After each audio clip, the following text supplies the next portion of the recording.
ခေပါပြင်ပြမယ်ရှင်ရာသီဥတုအရန်ပူတယ်ရှင်ဒီမှာနေပြီးတော့မှအရန်ပူပါတယ်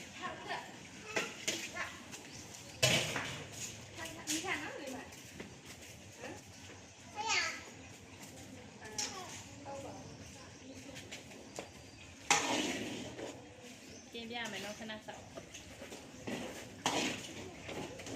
ဒါခရမ်းကျင်ဒီနှစ်ချက်ညာပေါ့နော်ခရမ်းကျင်ဒီတွေမမှုသေးပါဘူးရှင်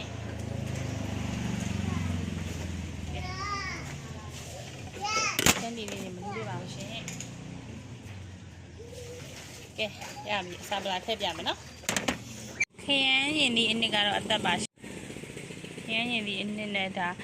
စက်သားပါပြီးသားပေါ့နော်ဒီမှာတပွဲစာဒါမြေပဲဒါလေးကကြက်သွန်စီချက်ပါပေါ့နော်ကြက်သွန်စီချက်